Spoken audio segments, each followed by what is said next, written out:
வணக்கம் குற்றாலநாதன் சார். வணக்கம். வணக்கம் சார். தூத்துக்குடி மாவட்டம் திருச்செந்தூர்ல இருக்கக்கூடிய குறும்பூர் விநாயகர் கோவில் பார்த்தீங்கன்னா, அதிகாலையில ம். காவல்துறையினர் ம். உதவியுடன் பார்த்தீங்கன்னா, ஜேசிபி இயந்திரம் மூலம் இடித்து தகர்க்கப்பட்டிருக்கு.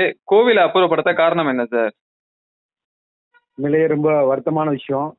நேற்று நள்ளிரவுல கிட்டத்தட்ட 11 மணி 12 மணிக்கு காவல்துறை போய் அந்த வ கோயில வந்து விநாயகர் கோயில அப்புறப்படுத்திருக்காங்க. ம். இது வந்து நம்ம ரயில்வே துறைக்கு சொந்தமான இடம் அப்படின்னு சொல்லி அவங்க கேஸ் போட்டு அதுல கேஸ்ல தீர்ப்புலாம் ஆகி 2009, 10லயே இது தீர்ப்பானுச்சு. ம். தீர்ப்பானதுக்கு அப்புறமும் கூட அது வந்து அவங்க பலமுறை இது பண்ணாங்க. அது ஒன்றும் நடவடிக்கை எடுக்கல. அப்படி இது பண்ணியிருந்தாங்க.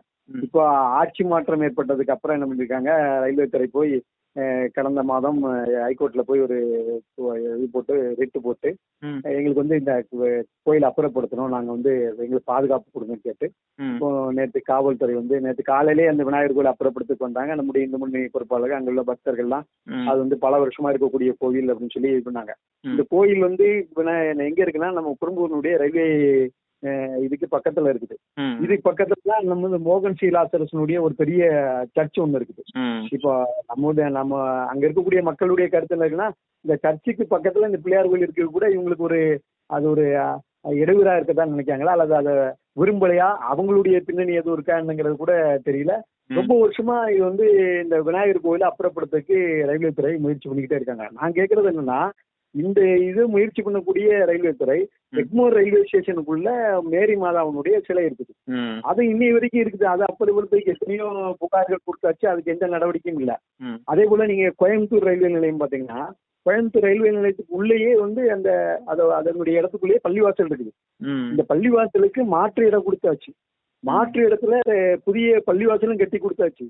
ஆனாலும் கூட அந்த பழைய பள்ளிவாசல் இன்னும் அப்படி இருக்கு. கோயம்புத்தூர் ரயில்வே நிலையத்தில் வந்து பள்ளிவாசலை உங்களால் அப்புறப்படுத்த முடியல. ம். சர்ச்சை அப்புறப்படுத்த முடியல, பள்ளிவாசல் அப்புறப்படுத்த முடியல. விநாயகர் கோயிலை மட்டும் நைட்டா இவ்வளவு வன்முறையோட அப்புறப்படுத்துறாங்கன்னா ரொம்ப வேதனையான விஷயம். ஒருதலைபட்சமான ஒரு காவல்துறை வந்து இதுல நேற்று நைட்டு பாத்தீங்கன்னா 12 மணிக்கு போய் அங்க பூஜை பண்ணிட்டு இருக்கிறாங்க. பூஜை பண்ணி ஹோமம் வளர்த்துட்டு இருக்கிறாங்க. நம்ம பொறுப்பாளர்கள், இந்த முன்னணி நிர்வாகிகள், அங்க உள்ள பக்தர்கள் இது பண்ணி அவ்வளவு பேரும் வெளியில இழுத்து போட்டு அங்க இருக்கிற அந்த இதுல ஹோமத்தெல்லாம் தட்டி விட்டு ஷூ காலோட போய் எல்லாம் உள்ள போய் ஒரு கடுமையான அராஜகம் பண்ணியிருக்காங்க. ஜோசப் விஜயனுடைய அரசாங்கம் இவ்வளவு இதுல முனைப்பு காட்ட வேண்டிய அவசியம் என்ன? கேட்டா இப்ப என்ன சொல்லுவாங்க, எங்களுக்கு வந்து ஹைகோர்ட் உத்தரவு இருக்குது பாதுகாப்பு கொடுக்க சொல்லி அப்படின்னு இப்ப சமாளிப்பாங்க தமிழ்நாடு காவல்துறை. நான் கேட்கிறேன், நீங்க ஹைகோர்ட் உத்தரவு மதிப்பு கொடுக்கறதா இருந்தா திருப்பரங்குன்றத்துல போய் தீபம் ஏற்றிருக்க வேண்டியதானே ஹைகோர்ட் உத்தரவுப்படி. அப்ப அதுக்கு மாத்திரம் நீங்க அப்பீல் போறீங்க, அதை மாத்திரம் செயல்படுத்த மாட்டேங்க. ஜோசப் விஜயனுடைய அரசாங்கம் திருப்பரங்குன்றத்தினுடைய தீர்ப்புக்கு எதிராக ஹைகோர்ட்டுக்கு போனாங்களா இல்லையா? சுப்ரீம் கோர்ட் போயிருக்காங்களா இல்லையா? கண்டிப்பா. அப்ப அதை மாத்திரம் நீங்க வந்து ஹைகோர்ட் உத்தரவை காவல்துறை நடைமுறைப்படுத்தணுச்சா? அதுல எந்த அளவுக்கு காவல்துறையினுடைய உயர் அதிகாரிகளை முதற்கொண்டு கூப்பிட்டு உயர்நீதிமன்றம் வந்து கடுமையான கண்டனம் தெரிவிச்சது. அதுக்கப்புறமும் கூட இப்பவும் கூட இந்த அரசாங்கம் வந்து என்ன சொன்னாங்க, நாங்க சுப்ரீம் கோர்ட் போறோம்ட்டு தானே போயிருக்கீங்க. அதுக்கு மாத்திரம் நீங்க உயர்நீதிமன்ற தீர்ப்பை நடைமுறைப்படுத்த மாட்டேங்க, மதிக்க மாட்டேங்க. ஆனா கோயில் இடிக்கைக்கு மாத்திரம் ஜோசப் விஜயனுடைய அரசாங்கம் வரிஞ்சு கட்டிட்டு அத்தனை காவல்துறையும் நைட்டோட நைட்டாங்க என்ன தீவிரவாதியா பிடிக்க வந்தாங்க. யோசிச்சு பாருங்க, என்ன அவன் தப்பிச்சு ஓட போறானா இல்ல கோயில் நாளைக்கு காலையில எங்க நவுண்டு ஓடிட போதா? நைட்டோட நைட்டா இவ்வளவு போர்ஸை கொண்டு வந்து சாமி கும்பிட்டு இருக்கவங்களெல்லாம் இழுத்து போட்டு ஒரு வன்முறையை பிரயோகப்படுத்த வேண்டிய காவல்துறை பிரயோகப்படுத்த வேண்டிய அவசியம் என்ன?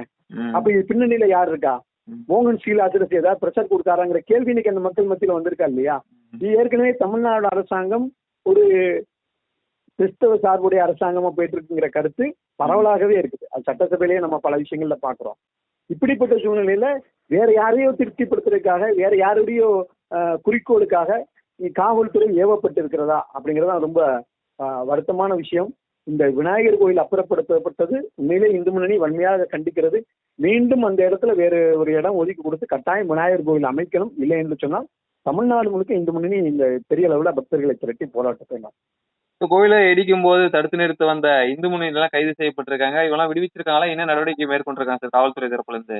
இல்ல, நேற்று நைட்டே இவங்க அவ்வளவு பேரையும் ரொம்ப வலுக்கட்டாயப்படுத்தி அவ்வளவு பேரும் அங்கிருந்து அப்புறப்படுத்தி ரொம்ப மனித உரிமை மீறல்லாம் ஏற்படுத்தி தரதரன் இழுத்துட்டு போயெல்லாம் அரெஸ்ட் பண்ணியிருக்காங்க. இந்த நிமிடம் வரைக்கும் அவர்களை விடுவிக்கல.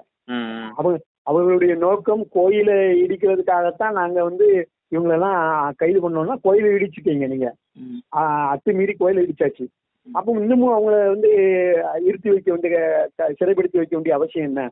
அப்ப இதுல தமிழ்நாடு அரசாங்கத்தினுடைய தமிழ்நாடு காவல்துறையினுடைய நோக்கம் என்னங்கிறது புரியல. இந்த நிமிஷம் வரைக்கும் அவர்கள் விடுவிக்கப்படவில்லை. தகவல் கொடுத்தமைக்கு நன்றிங்க சார். ரொம்ப நன்றி.